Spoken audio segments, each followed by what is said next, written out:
I was stuck in the traffic and I saw an old man. He was unarmed, he wasn't doing anything, and the policeman put his gun in his head and shot him. And I saw his head exploding in front of me.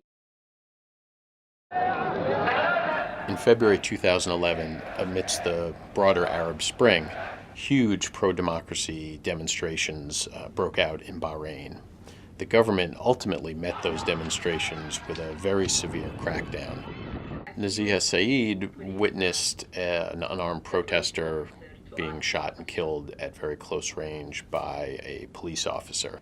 After you witnessed the police officer shoot the elderly man, did you report publicly on what you had seen? I tweeted what I saw a few minutes later when I drove a little bit far away from the body. Subsequently, she was arrested after having tweeted and given interviews about what she witnessed. A woman police officer and many other police women was involved in torturing me and beating me and mistreating me and humiliating me.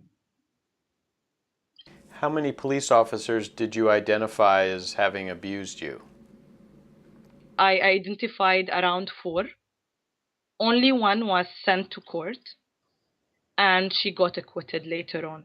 What we found is that security personnel are in no way being investigated or prosecuted meaningfully for human rights abuses. When the protest began, people gathered at the roundabout, and as a result of some clashes between the protesters and the security forces, some people were injured.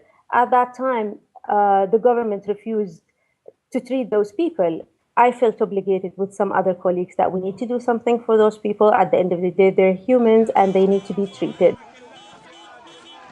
Nada Daif is an oral surgeon who was arrested essentially for protesting and tending to protesters who had been injured.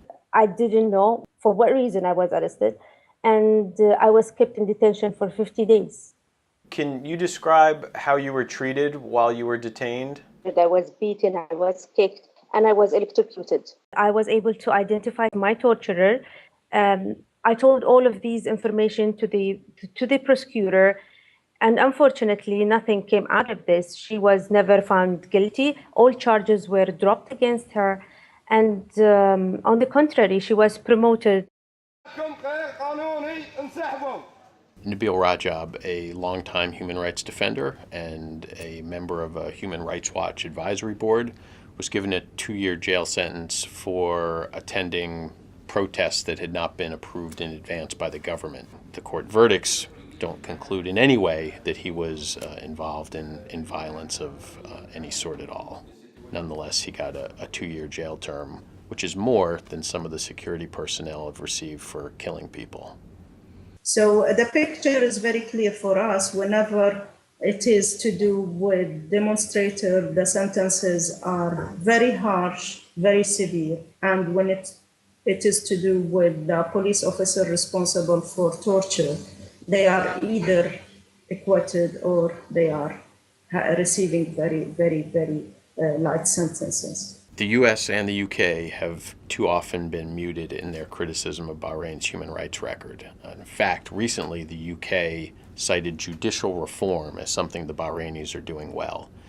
Anyone who examines the court documents that we looked at for the basis for our findings knows that judicial reform is essentially a disaster in Bahrain.